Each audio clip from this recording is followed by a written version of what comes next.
Dans cette nouvelle vidéo, nous allons réaliser l'exercice analyse des ventes qui se trouve sur la partie référence relative absolue unique. C'est le dernier exercice de cette catégorie ou de cette partie. Comme d'habitude, vous avez l'objectif ici, la durée maximum. Vous avez une capture d'écran du modèle de tableau que nous devons reproduire. Vu que nous ne sommes pas sur la partie saisie, donc j'ai préalablement saisi le tableau. Vous pouvez soit reprendre la saisie dans un nouveau classeur ou bien vous retrouvez le classeur sur la partie concernée et le nom de l'exercice ici. Vous n'avez qu'à l'ouvrir et nous travaillons ensemble sur les consignes. En parlant de consignes, nous avons ici les consignes de réalisation. On me demande de créer le tableau ci-dessus, donc on suppose qu'il est déjà créé. Pour forcer un retour à la ligne dans une même cellule, par exemple dans la cellule A1, on nous demande de taper sur les touches Alt plus Entrée. Donc vous remarquerez que ici, presque sur toute cette ligne, il y a un retour à la ligne. On va juste expliquer cette remarque malgré que je l'ai déjà fait. Mais je vais essayer d'annuler ça. Donc, je clique sur cette partie. Ça me permet de sélectionner toute la ligne. Par défaut, lorsque vous appliquez déjà, il y a normalement une touche qui est activée. Donc, il nous suffit de un bouton plutôt.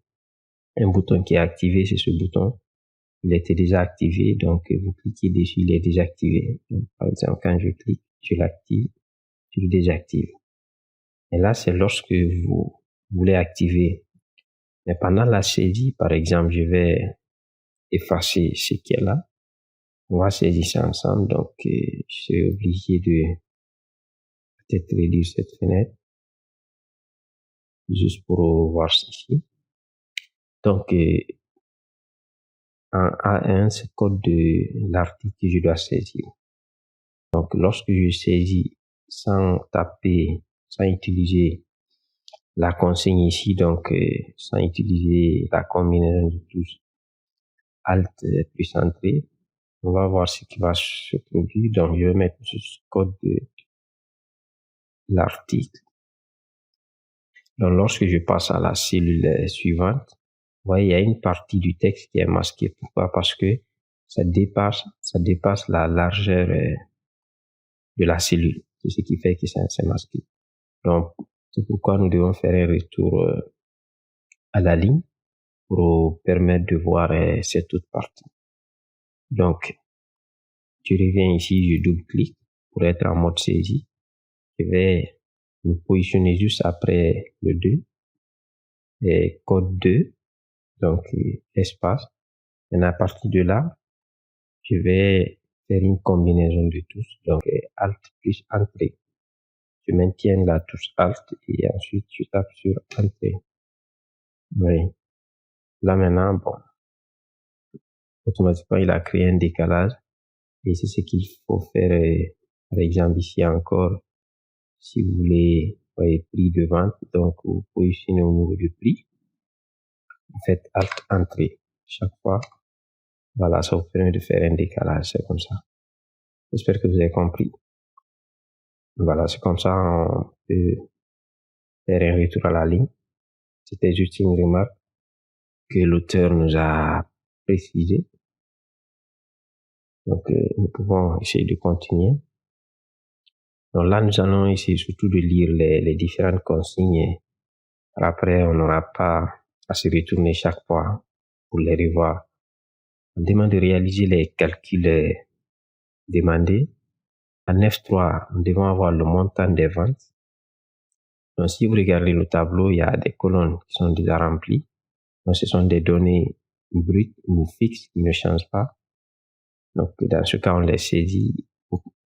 Par contre, il y a des parties, dynamiques qui changent en fonction des autres données. C'est pourquoi ici, donc, nous devons programmer des formules ici. Donc, mais chaque fois, on programme une seule formule ou un seul calcul. Et par la suite, nous devons recopier les calculs des cellules pour les autres produits. Donc, on saisit les calculs pour un seul produit et pour le reste des produits, on fait une recopie. Donc, là, on nous demande en F3 le montant des ventes. Où est F3? Donc, nous sommes ici, la colonne F, la ligne 3. Donc, F3, c'est ici. Nous devons avoir le montant des ventes. Si nous regardons bien, c'est exactement ça. Je vais sélectionner toute cette ligne. Je vais faire un retour à la ligne pour me permettre de bien voir. Donc, le montant des ventes. Comme d'habitude, utilisez toujours un brouillon pour faire le raisonnement et pour essayer de comprendre et non pas juste résoudre. Donc, là, on me demande le montant des ventes. Le montant des ventes serait égal au prix de vente multiplié par le nombre d'unités vendues. Où se trouve le prix de vente? C'est ici. Donc, le prix de vente fois le nombre d'unités vendues. Et généralement, on appelle ça quantité, mais c'est la même chose.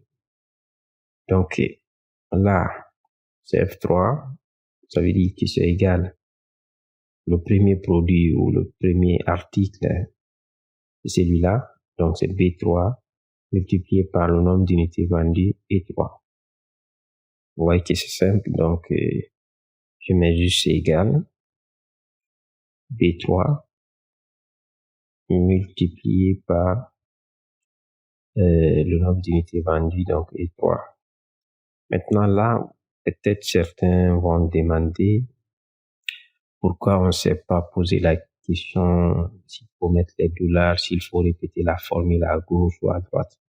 Eh bien, c'est simple. Vous voyez d'abord que ici, nous n'avons pas besoin de recopier la formule ou le raisonnement qui est là n'est pas valable ici. Pourquoi? Parce que quand vous êtes là, le raisonnement, c'est pour le pourcentage des ventes et non pas pour le montant des ventes. Mais ici, quand même, c'est valable. Sauf que la recopie, si les données sont côte à côte, sont alignées, ne vous souciez pas de savoir s'il faut mettre les dollars ou pas. C'est que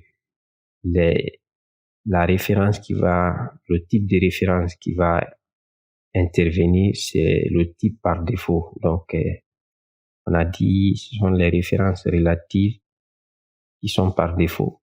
Donc, ça, Excel gère ça, il comprend ça très bien. C'est pourquoi on n'a pas besoin de se soucier des dollars ici. Parce que les données sont côte à côte. On sait que après chaque fois, il y a un décalage. Et ce décalage est logique. Il est exact. C'est pourquoi ici, on se pose pas de questions sur est-ce que le raisonnement est valable à droite, en bas. Vous voyez? Donc là, on valide juste la formule. Et s'il faut, on recopie directement pour finir avec le montant des ventes. Donc là, je me positionne ici. Je viens jusque là. Voilà. Là, si on vérifie, vous voyez, il a géré le décalage. Il a compris le raisonnement. Il a utilisé les références relatives et il gère ça très bien. Tout est exact. Voilà, on a fini avec cette première consigne ou ce premier calcul. Ensuite, en F9, on doit avoir le total des ventes. Et là, vous voyez déjà, il y a le total ici. Il y aura le total pour peut-être chaque colonne. Là, on nous demande le total des ventes. Donc, je me positionne ici, c'est F9. Et le total des ventes, est égal à la somme des ventes. On n'avait qu'à utiliser la fonction somme ici.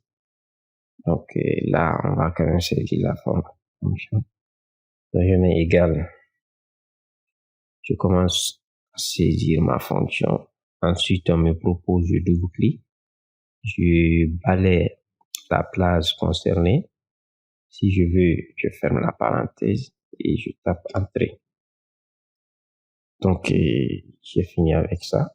Je passe au calcul suivant. En G3, nous devons avoir le pourcentage des ventes du produit par rapport au total. OK, G3, c'est tout. C'est ici. Donc, le pourcentage des ventes de chaque produit par rapport au total. Donc, la phrase nous permet de ressortir la formule. Le pourcentage des ventes du produit par rapport au total. Donc, je vous ai mis des couleurs pour vous permettre de ressortir la formule facilement. Donc, vente de produits par rapport, ça sous-entend la division ici. Donc, le rapport au total. Donc, total vente. Maintenant que ici, nous avons le total et de l'autre côté, nous avons le montant de la vente du produit. Voilà. Maintenant, je me positionne ici. Ou bien, là, vous allez remarquer que on a fait le raisonnement, on a utilisé la méthodologie pour savoir si la formule est répétable à droite, à gauche, et on a mis les deux là. Pourquoi? Parce que tout simplement, lorsque vous utilisez une valeur isolée, comme ici, cette valeur où le nombre là est isolé et qu'il intervient pendant la recopie, forcément, Excel va créer un décalage. C'est que ici c'est F9, pardon, oui, c'est ça, F9. Donc, lorsque je vais faire la recopie, forcément, cette valeur va changer.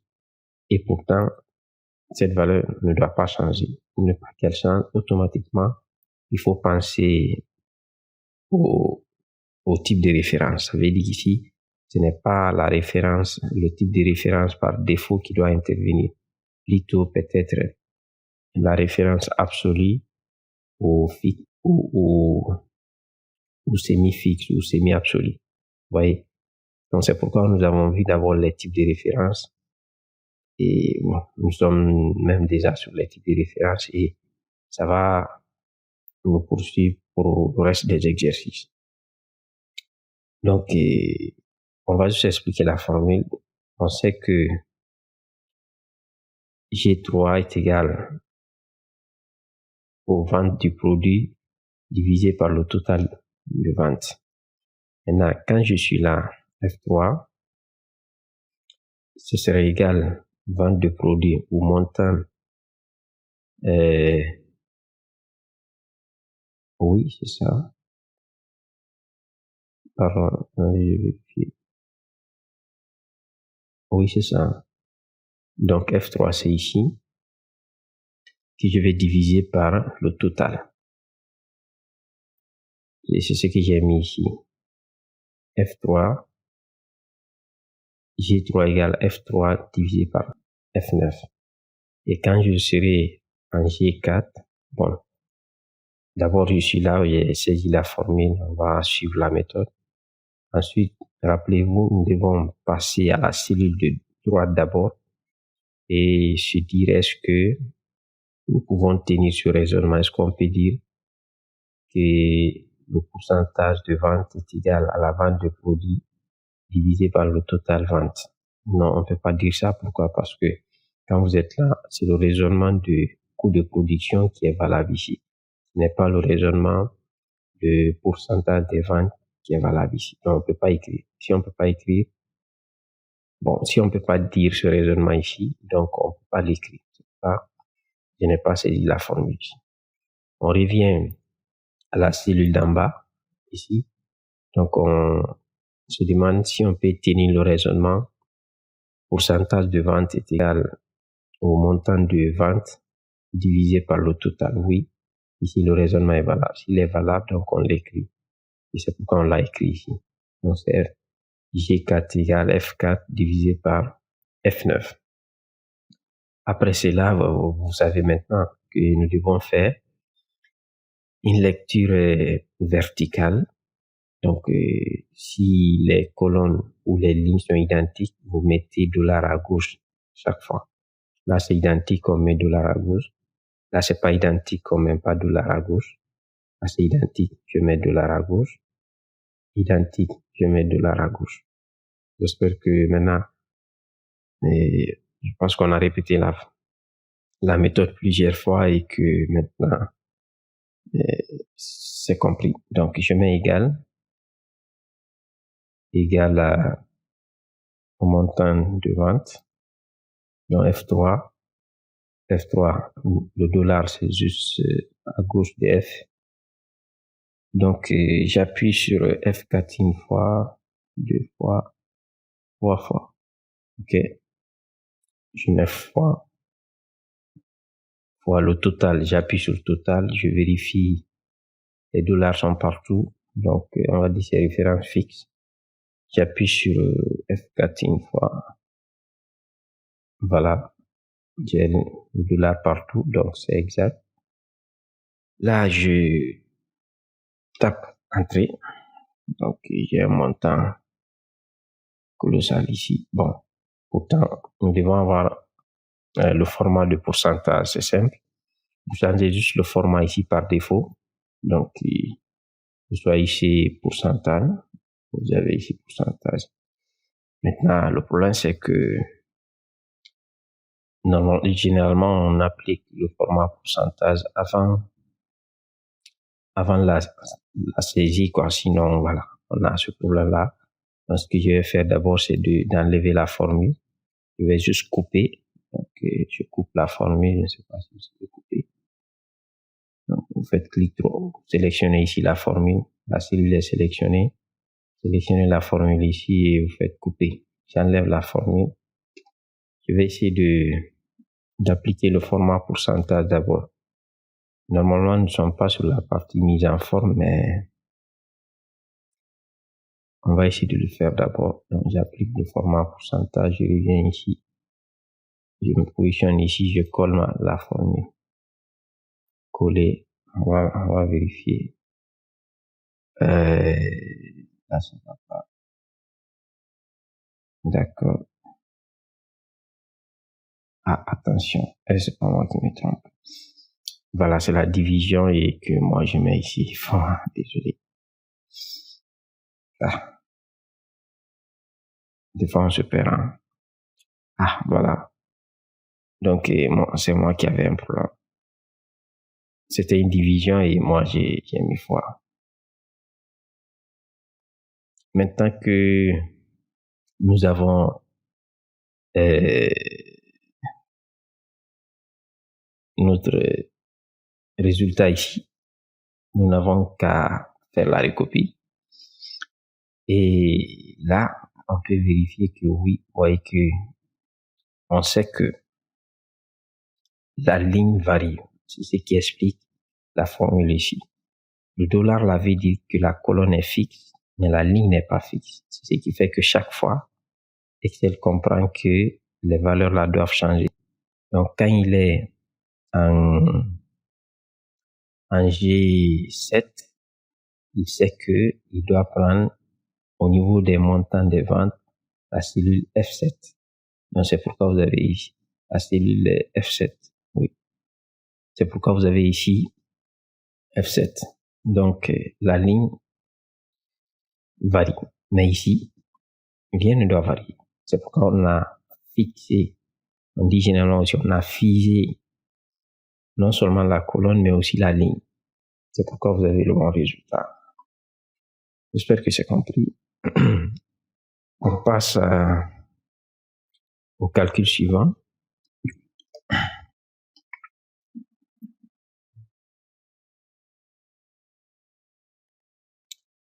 Le calcul suivant concerne, je ne sais pas, la colonne H. Donc, on revient ici. ou bien il paraît que ici, je vois pas sûrement coût de production.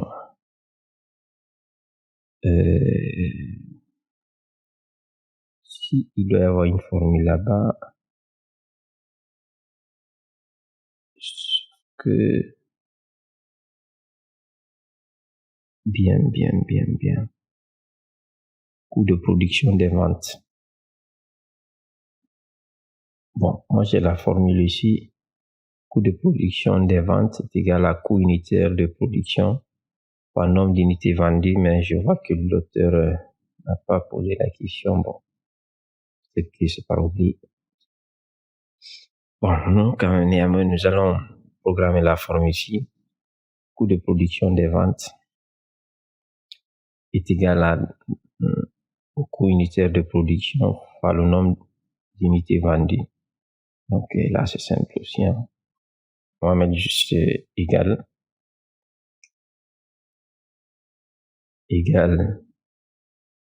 coût de production que je vais multiplier par le nombre d'unités vendues. Je vérifie la formule. Coût de production, c'est 3 fois E3. Ce que j'ai ici, c'est 3 fois E3. Je tape entrée, j'ai mon résultat. Ensuite, je fais la recopie. J'espère que le résultat est exact. Voilà. Ensuite, maintenant, là, nous avons un F3. Voyons voir. Non, pas F3. I3 plutôt. En I3, nous allons avoir le montant du profit brut. Il n'y a pas beaucoup de précision avec l'auteur, donc le montant du profit brut, vous savez, le montant du profit brut, c'est le montant des ventes moins le coût de production des ventes. Donc, se trouve le montant des ventes, vous l'avez ici, et le coût de production des ventes. C'est pourquoi c'était obligatoire de calculer ça d'abord. Sinon, on ne pouvait pas avoir ça. Donc, le montant de production des ventes, ce serait F3 moins H3.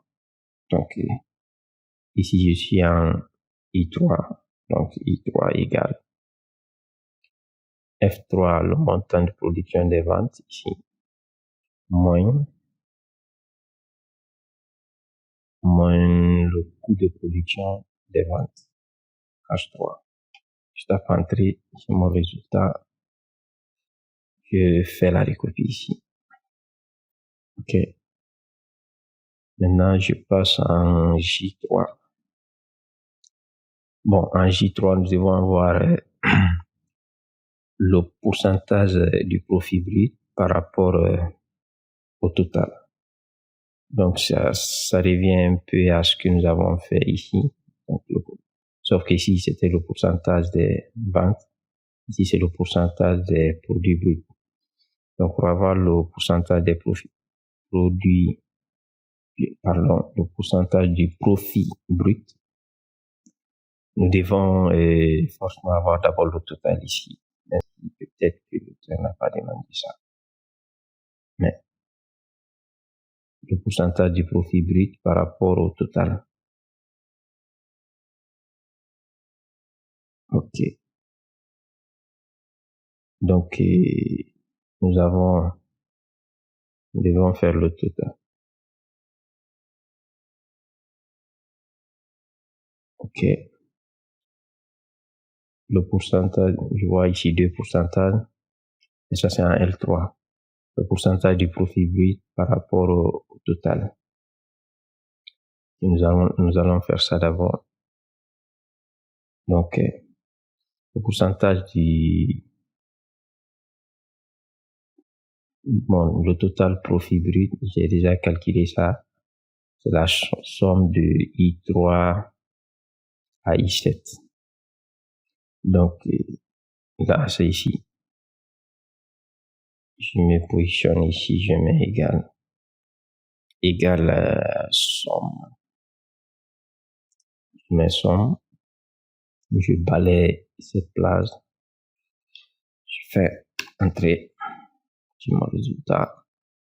Maintenant, là, c'est à peu près le même principe. Quand vous êtes là, vous voyez, on avait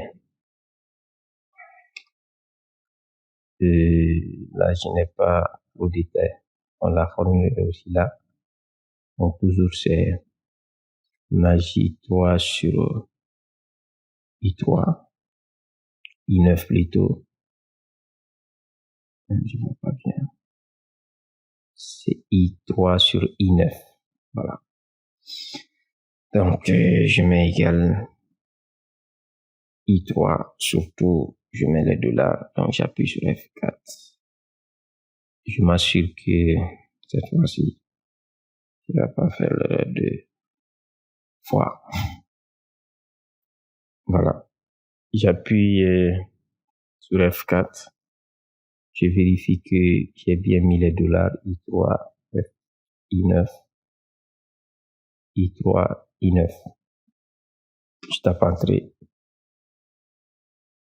OK. Voilà, c'est ce que je disais. Et généralement, le format par défaut, c'est standard. Donc, c'est à vous de changer.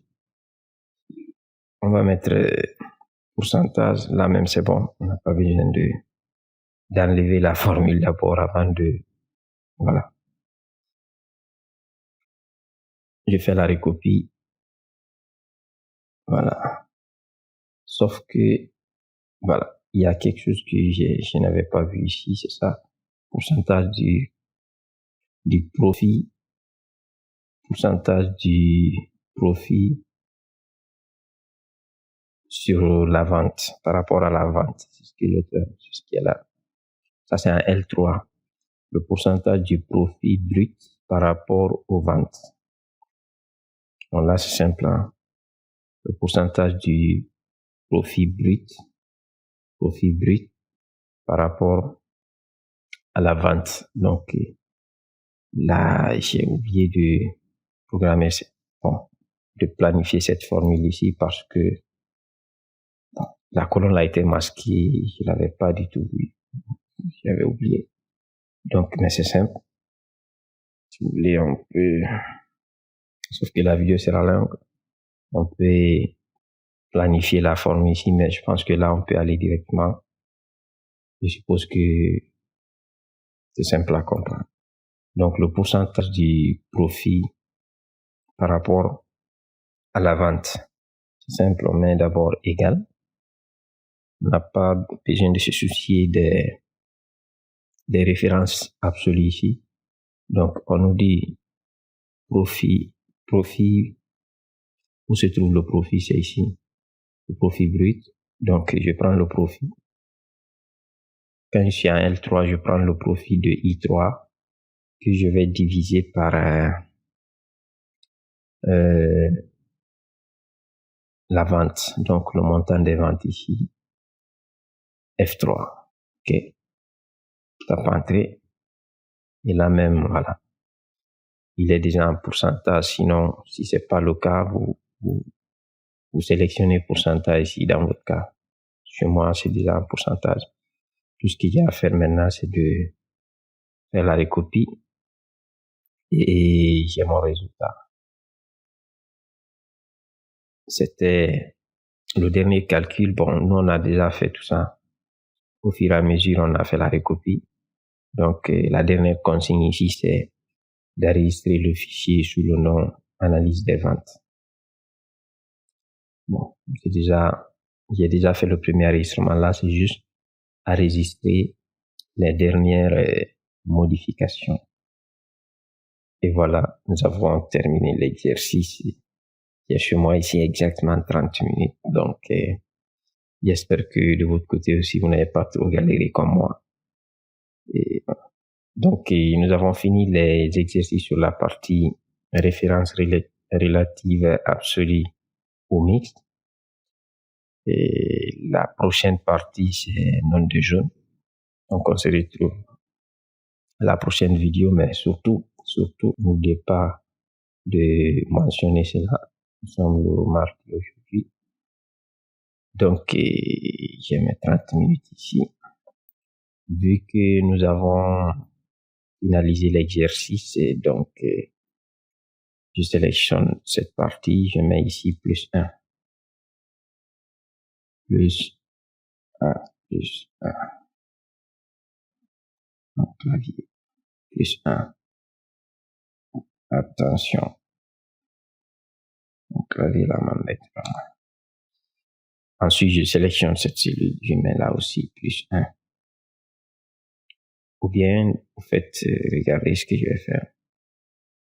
Vu que c'est la même formule ici, je peux juste faire comme ça, je recopie la formule. Voilà. Ouais, il a mis plus 1, plus 1. Donc, c'est le même. C'est la même formule. J'ai juste recopié la formule ici encore. Donc, j'ai ici 10%. J'avance petit à petit. Tu peux aussi observer les autres onglets chaque fois pour voir. Ça, c'est les jours. Vous avez les titres ici pour guider. Donc, voyez, là, c'est le mois précédent, le mois précédent, oui, le mois précédent, le mois actuel. Donc, savoir réellement, ça, on va dire, c'est mon miroir qui reflète réellement ce que je fais chaque jour ou ce que je ne fais pas aussi. C'est tout pour aujourd'hui.